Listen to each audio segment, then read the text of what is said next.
El Consejo Superior de la Empresa Privada COSEP presenta Nicaragua Empresaria.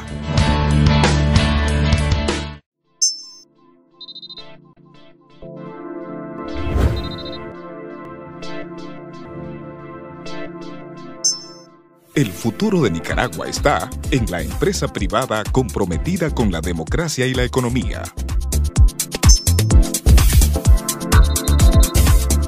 Nicaragua Empresaria, un programa del Consejo Superior de la Empresa Privada, COSEP.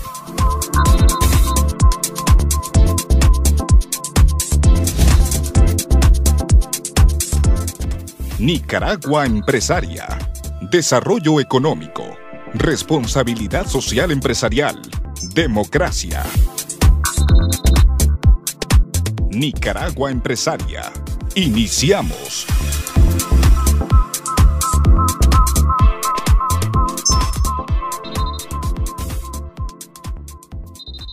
Estimados televidentes, muy buenas noches, bienvenidos al programa Nicaragua Empresaria, el programa de difusión televisiva del Consejo Superior de la Empresa Privada COSEP. Esta noche abordaremos un tema muy importante.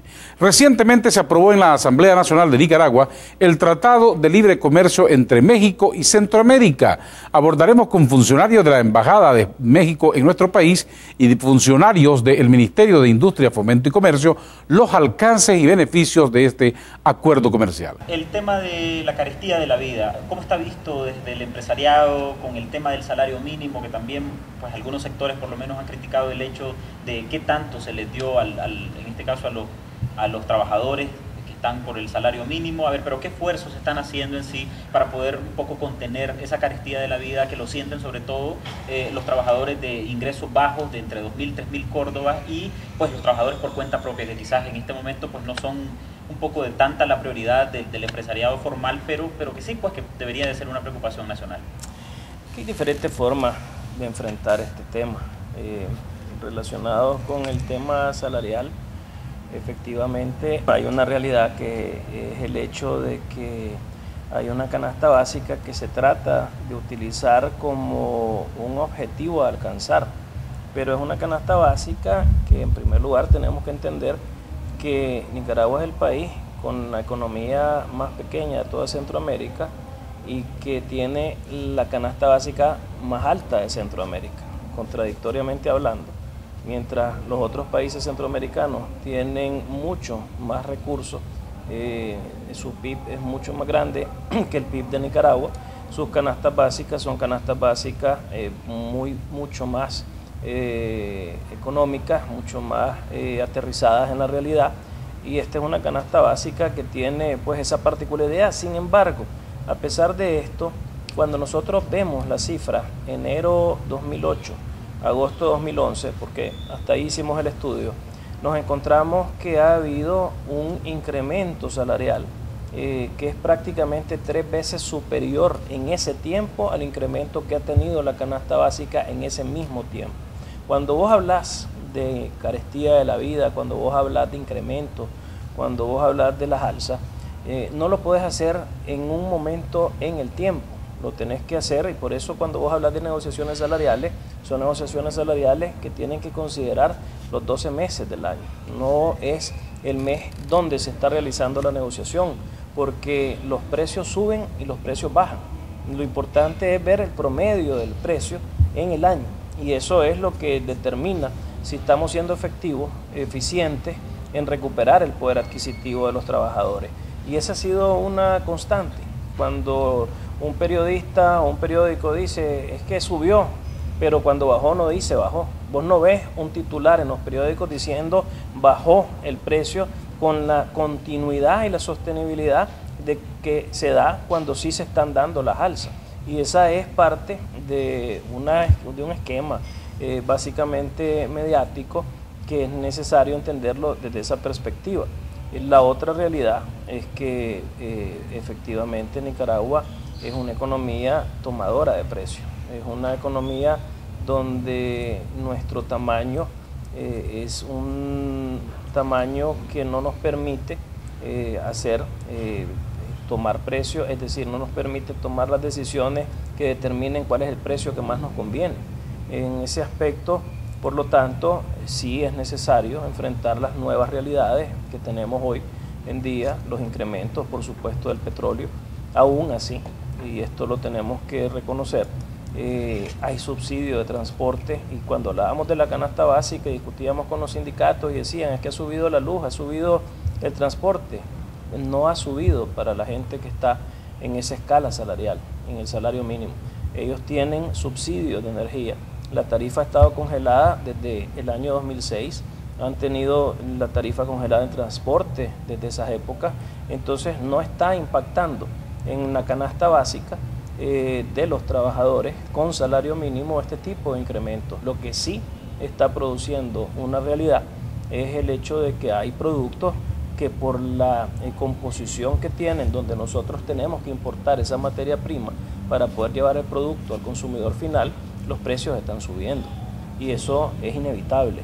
Entonces lo que se ha buscado es desarrollar algunos esfuerzos que algunos pretenden minimizar los incrementos de estos precios, otros buscan cómo considerar en ese esfuerzo que se mantengan los precios controlados consensuadamente, y esto es parte de ese esfuerzo, especialmente en aquellos productos de la canasta básica. O sea, bueno, algunos sindicalistas que incluso estuvieron negociando el tema del salario mínimo hablan de que el incremento del costo de la canasta básica anda por 800 córdobas más o menos, tomando en cuenta inflación, carestía de los productos alimenticios, y que el incremento salarial finalmente fue de 190, 195 córdobas. A ver, ¿hasta cuánto creen ustedes que compensa más o menos ese incremento ya en términos reales? Porque bueno, también hay algunos economistas que dicen de que el déficit de un asalariado es de 240 córdobas, pues igual habría como más o menos 50 córdobas de ventaja. ¿Cómo lo ven ustedes? Tenés que comparar las cosas peras con peras, es decir, cuando vos hablás de cuál era la canasta, el costo de la canasta básica hace 12 meses, incluyendo los productos que tiene nuestra canasta, que repito, es la canasta que tiene más productos y la más costosa de toda Centroamérica, y en esos 12 meses ves cuánto cuesta esa misma canasta, te das cuenta que porcentualmente el incremento está por debajo del incremento que se le está dando al salario. Entonces, lo que vos tenés que comparar es si efectivamente está habiendo esa relación positiva del incremento salarial sobre el costo de la canasta. Recordad que una canasta, en el caso de Nicaragua, no es una canasta que está supuesta a ser asumida por un trabajador. Es una canasta que está supuesta a ser asumida por 2.6 personas en la familia. Pero adicionalmente a eso hay otra realidad que tenemos que entenderla en la lógica de lo que es el sector privado.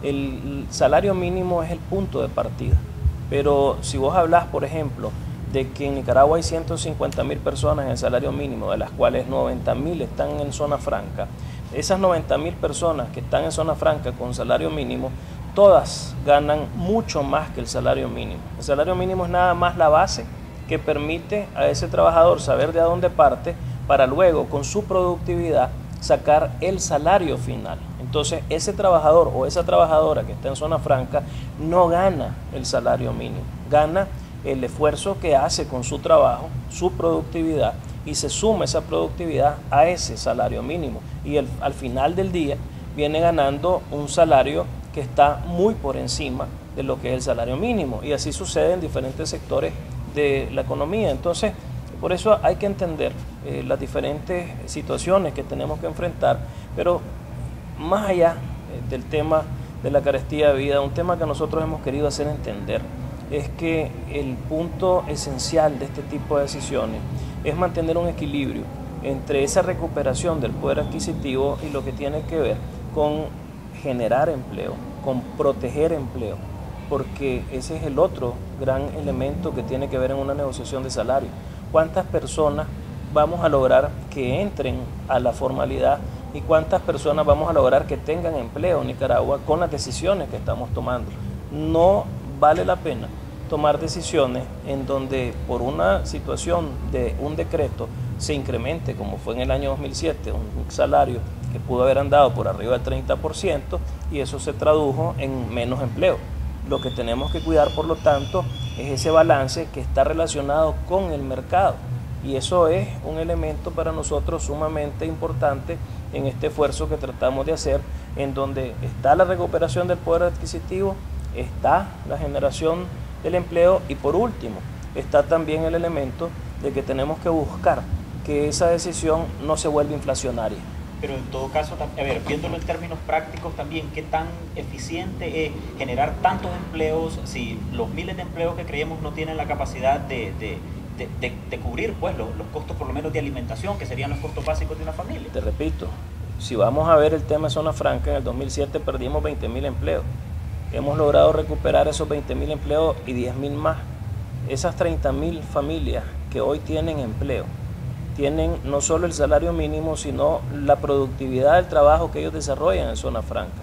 Son personas que están ganando no el salario mínimo de zona franca, sino que están ganando específicamente un salario que te lleva prácticamente a un salario medio. Y esas personas, si vos le preguntás a cada una de ellas si prefieren no tener empleo, a tener empleo y a tener ese tipo de salario con formalidad, porque el otro elemento de esto es que son personas que están protegidas por el seguro social, con las ventajas que te da tener un trabajo formal. Vos mencionabas en tu pregunta qué pasa con las personas que no están en la formalidad, y por eso te mencioné el cuidado que hay que tener con estas decisiones inflacionarias, porque por un lado vos incrementás el salario de estas 150.000 personas, pero no está sucediendo necesariamente lo mismo con esas otras 800.000 personas que no son parte de la formalidad.